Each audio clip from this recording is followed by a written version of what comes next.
Combat sports fans, welcome to another great edition of Strong Style. I'm your host, Jeremy the Impact York, and we are here to talk all things MMA and professional wrestling. Before we get into all the great action, I want to tell you guys you can go to our YouTube channel, Impact underscore media underscore, and find all of our amazing content, not just wrestling and MMA, all the other amazing things that we cover. We appreciate you subscribing, leaving comments, questions, suggestions, all the fun, treasure maps. We accept pretty much any of the more positive things. Uh, Tons we want to get into tonight. TNA had a couple big events. I got to talk blood and guts because as of last show, I had not seen it, and I did watch it. Boy, did I watch it. Um, right after that, AEW had some other stuff as well. NWA Power had a big show, and God, we're just going to get right into it. I want to start with the UFC. It was UFC 322. Jack Della Maddalena versus Islam Makachev. I'm hoping I'm saying that right. This was up in MSG, which is going to be a very big place, of course, some events to be here soon. WWE was just there as well for Cena's last Raw. He's only got two appearances left. That's a different show. We'll talk about Cena on this week's the Backstage Jabroni show coming up later in the week. Later in the week. We're still nailing down when exactly later in the week. But I will easily take the L on that one. That I thought Jack was going to pull this off, but instead Islam just, man, he is an institution. He is an absolute institution. He wins the unanimous decision victory there, and if I'm not mistaken, he is like the 7th overall double champ. So I want to see if he's going to defend both. He's just going to give one up and keep the other. I'm not real sure which one he's going to actually do, but congratulations to Islam for just incredible victory. As I said, Valentina Shevchenko unanimous decision win over Zhang Wei Li. I just told you, man, Zhang Wei Li is a killer, but Valentina the Bullet, she is on a different path right now. Just incredible the work and the things that she does, and I'm not sure who's going to take her out in that flyweight division. I am looking to see which power fight they are looking to do, but I want to see where they go from here. But congratulations to the Bullet. Because the main event's the only one I missed in my picks, by the way. I said Michael Morales was going to beat Sean Brady, and he did. He finished him off with some big time punches and got the KO victory or the TKO victory there 3.5 minutes into the fight. Carlos Prates took one punch to take out Leon Edwards, more than one, but one finished him off a minute and a half into round number 2. And could be wrong. I may have took Beneil in this one. But Beneil Dariush caught a monster punch from Benoit Saint Denis, and that ended his day just 16 seconds into it. Did not think Beneil would get caught like that, but that's the part about the fighting game is doesn't take that. It just takes one good shot to end your night. Also, congrats to Bo Nickel for that ridiculous head kick that got him the win over Rodolfo Vieira. Aaron Blanchfield got the great sub on Tracy Cortez. It was the RNC, the rear naked choke. And what? There was another one. Was it Kyle Dawkins? Yeah. He had the other one, right? He had the Darce choke. He had the Darce choke on Gerald Mearshart. I think that was all the ones I wanted to talk about there. Once again, they deliver even on their smaller shows, but definitely on the big UFC main event. UFC just continues to deliver. Their next big show, let's see, they will fight this weekend, and then 2 weekends after that, you will get UFC 323. That one is at the T-Mobile Arena. That's the home of the Golden Knights. In Vegas, you'll get Merab Dvalishvili and Peter Yan. You'll get Alexander Pantoja and Joshua Van. You get Brandon Moreno and Tatsuro Tara. You get Henry Cejudo and Peyton Talbot. Jan Blachowicz and Bogdan Guskov. There's some other Macy Barber versus Karine Silva. Marvin Vittori versus Bruno Ferreira. Just, man, they have stacked that one monster as well. But that is December 6th. We will get more into that as we go along. Let's start with TNA.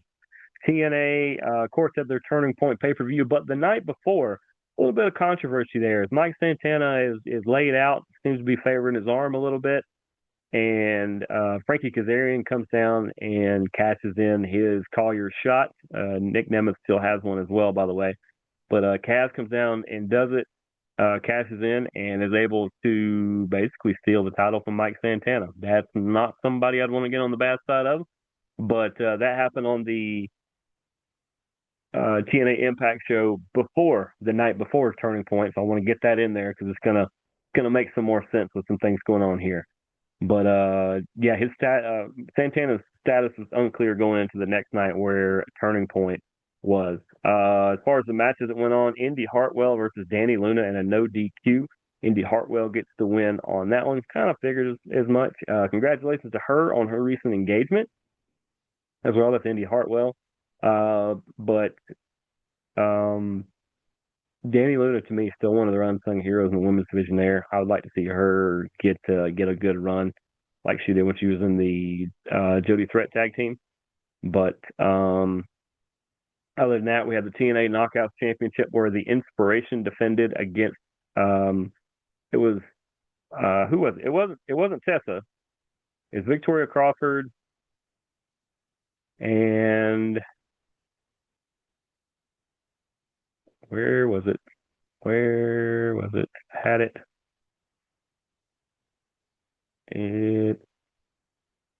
Milla Moore and Victoria Crawford versus the Angel Warriors versus the Inspiration. The Angel Warriors are Ling was it Lee or Lei Ying Lee? Gotta get that right. And Zaya Brookside. And they nobody could beat the Inspiration. Be looking for when you do triple threats. Problem is where do you go from there? Like who's the next team up because you destroyed all the other teams. I mean, there's Elegance, I guess, but you haven't done anything with them since their leader had to unfortunately hang up her boot. So you kind of backed yourself into a weird situation.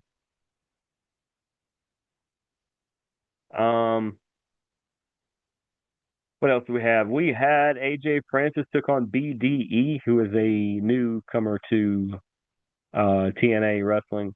The good thing is he had a great, solid debut, but instead of having a great win on his debut, AJ Francis was able to hit the victory there. The Rascals and a mystery partner took on the System. The mystery partner was their good buddy Xavier, who former Wes Lee from NXT. Looks like he's back over there. The Rascals are 4 strong. That could be a lot of fun having all 4 of them together again. And they end up with the win. The Hardys and Cedric Alexander took on Mustafa Ali and the Great Hands, and the Hardys, I believe, got the victory in that one. A lot of chaos towards the end of that one. A lot of moving parts on these. Kalani Jordan defended her TNA Knockouts Championship against M by Elegance. Not personal, but M didn't get a big enough push for me to consider her a chance to dethrone Kalani. Kalani just needed a solid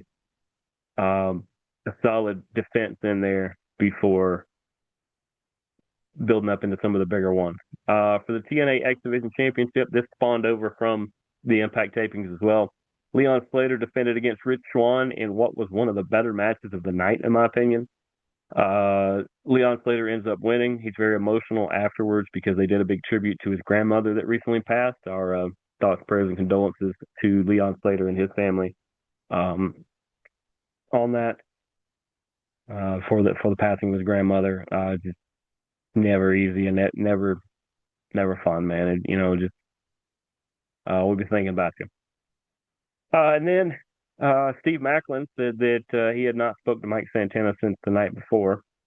So it started off Steve Macklin versus Kazarian and Nemeth in the main event, to which at some point, look at my screen there. There it goes. At some point, Mike Santana did show up.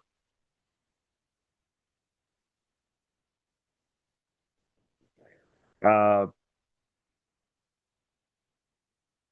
and good thing Santana did show up. He seemed to be still favoring his arm a little bit. That's something to keep in mind. Kind of crazy that they ripped the title off of him that quickly, but Kaz is a credible champion, so it's kind of hard to say anything bad about that. But as Santana and Macklin were celebrating, Nick Nemeth decided he's going to call his shot against Frankie Kazarian. But before he can, um,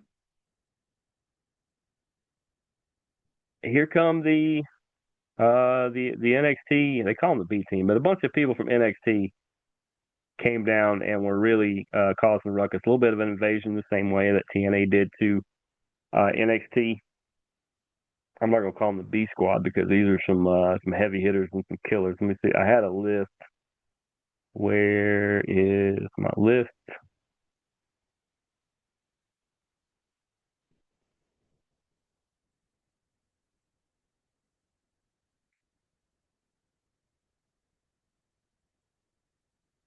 Um, Maybe it was the one from before.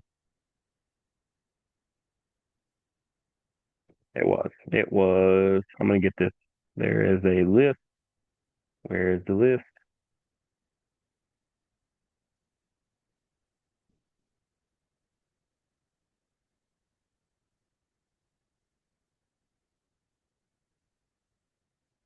Hmm. I had a list at some point. There it is. Let's see if we can find this. There they are. Robert Stone, Lex King, Dax Lorenzo, Brooke Jensen. Good to see him back on TV. Charlie Dempsey and High Rise, the big tag team, were the attackers from NXT. Um, Robert Stone is the one who started the damage on Santana's arm that he was favoring later on. And that's when Kazarian called his shot on um, on Mike Santana and was able to get it. So congratulations, Kazarian, and continue to watch your back because Nick Nemeth, who had himself quite the week, he had a great showing on Impact. He had a great showing at their pay per view, and he on Friday night, or no, Monday. It was on Monday's Raw. He was the surprise entrant versus Solo Sikoa in the John Cena Memorial, or the not Memorial, the John Cena tournament to determine who's going to be his last opponent. Just as I called, I said Cardona, aka Zack Ryder, would be one. I thought Dolph would be the other. I'll take that win. I'll take that win. But good for him. He had just an incredible week. Um, Talking about some NXT from last week. Of course, they'll be live later on tonight for people who are watching this now as we record. Big things to keep in mind. The speed tournament was going on where Jasper Troy and El Grande Americano went at it. This was a really good match. I'm usually not a fan of the like 3 minute matches or 5 minute matches, but this one here was pretty good. Jasper Troy ended up with the win, but El Grande Americano, I got to agree with some analysis I've heard before here recently, is all the people that have played Americano, including the one who's doing it now, this shouldn't work as good as it's working. And it is just spectacular the way it is all going down. So just kudos to everybody with the Americana brand, and good to Jasper Troy for making that victory. I like that Thea Hale and Joe Hendry are doing this little partnership thing. I think it will help both. It'll give Hendry something to do coming in the door. He's officially signed with WWE, and it will help Thea Hale that hasn't done anything since the Chase U stuff, and she needs a rebrand of some kind. Um, was there? Thea versus Alba was really good, by the way. Thea ended up with the victory. Her and Alba Fire had a really solid match. And like I said, Thea needed something, a little push and a little boost. And I think this match definitely was that. And it didn't matter if Alba won or lost or not. It still looked good in defeat. And it looks like Hendry versus Ethan Page at some point is going to be a big deal. And maybe Thea and Hendry versus Ethan and Chelsea for those titles will be the next thing that they go for. What else? What else?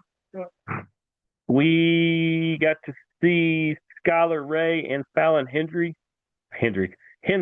in a speed match, and Fallon got the victory there. But Skylar Ray, pretty promising, pretty good. I look forward to some future matches featuring her, and it's about time Fallon got a solid win. She's at one time was one of the top members of her faction, and kind of had to put it together to be good at what she's doing now. But through no fault of her own, she kind of got bumped down. Good to see her back in the top again. Briggs took on Tavion Height. This was a pretty good big man battle. I thought we were building up Briggs, and instead Tavion got the big win. So it looks like they're got the rocket on Tavion and Miles Bourne, and we'll see what kind of becomes of them. Now that Charlie Dempsey is back in the States, as we saw him on the TNA side of things, I want to see where he goes with everything. I think him with a faction could be good again, but Tavion and Miles are shooting straight to the top. Then the last man standing match, Trick versus Ricky Saint. Everything you thought it would be. They destroyed everything not nailed down. A few things that were. Of course, they went crashing through that little platform stage thing as everybody does. But in the end, Ricky Saints retained. What does that mean for Trick? Maybe Trick's getting a call up. Maybe he's not. But Trick kind of doesn't need that title as much as he used to. I would say Saints doesn't either, but he's going to help propel it and move it in a different direction. And NXT went off with Obafemi returning. I thought he was really getting a call up, but instead Obafemi returning and confronting Ricky Saint. And so that looks like we're going to get that rematch very, very soon. Let's go NWA Power, and then I'll finish up with AEW. NWA Power, Daisy Kill, who I am becoming a fan of, along with Towering Talos, I believe was his name, took on Baron Von Storm. They kept saying it was a Falls Count Anywhere, didn't really turn into that, and then the match ended in a DQ when Daisy Kill used a chair that Talos threw in the ring, split in the ring, when he was put in a cloth from the top of his head, which is what Baron is known for. He's known for one here, but he was doing it from the top of his head, and he took it and hit him this way. So for a Falls Count Anywhere to end as a DQ, I'm kind of thinking it wasn't a Falls Count Anywhere. But it was a good showing. Baron looked pretty strong in what he did, and Daisy Kill is one of those that will do what he has to do to escape and fight another day. And then we got to see Team JCP, which is the country gentleman of KC AJ and KC Kazana, along with Joe Kazana. They had Bullet, what's his name? Ballard, I think they said his name. I'm not familiar with him enough. And Judy Lee Thomas, which is Big Booty Judy, I believe, and I think she will be in Rome very, very soon. It's a 12-gauge show. We'll talk more on that in the next coming weeks when we get closer to that one. But they took on Team KFW. This is a turf war. They had Hunter. They had Tyler Franks, who we recently saw in Rome at 12-gauge. I knew he looked familiar when I saw him, and I couldn't place him. And then I saw him on NWA Power, and I said, I know Tyler Franks. I saw that guy work, and he's fantastic. He reminds me of a Ludwig Kaiser a little bit, the way he works and his repertoire and things like that. Good young superstar. But let's see, Tyler Franks, Hunter, Kylie Page, and Tommy Henry in a street fight. In the end, it was Team JCP with the win there, as Country Gentlemen were able to drop, I believe, Hunter and it was all she wrote for that. Not sure what they got for actually winning the street fight, but I do know that Kylie Page took offense to a lot of the Kazana stuff, so we will see if her and her sister find a way to get some retribution here soon. And then Natalia Markova took on Kenzie Page, who is Kylie Page's sister, for her women's title. And your new champion, Natalia Markova, is your new women's champion. Fantastic match. I really enjoyed it. The fans seem to really enjoy it there. And I want to see if there's an immediate rematch or if they move on and have her facing other people soon. But now we go to AEW. Let's start with Blood and Guts. You got to start with Blood and Guts. It was 2.5 hours or almost 3 hours, and it had three matches. But my goodness, these three matches needed every bit of time that they had. We start with the women's Blood and Guts match, which is as close to a War Games match as the original actually was. The problem was there was like 12 people in the front one. Let's see, 1, 2, 3, 4, 5, 6. Yes, it was a 6-on-6 in the women's, where it was the team of Willow Nightingale, Harley Cameron, Jamie Hayter, Chris Statlander, the champion, Mina Shirakawa, and Tony Storm. And they took on the team of Sky Blue, Julia Hart, Tekla, Megan Bain, Mercedes Monet, and Marina Shafir. You could argue 12 of the top over there, but that division is so deep that it's incredible they can have this and still have matches later on in the week. In the end, I do got to agree that Sky Blue really, her performance really stuck out in a good way. She was a bloody mess from very early on and seemed to thrive the more crazy and violent and the more blood she was losing. I don't know if she was going delirious or it just motivated her to do some other stuff, but I mean, she just legit Crimson Mask, and I gotta agree, her performance was just outstanding. But it was the winners of that match were Sky Blue, Julia, Tekla, Megan Bain, Monet, and Shafir.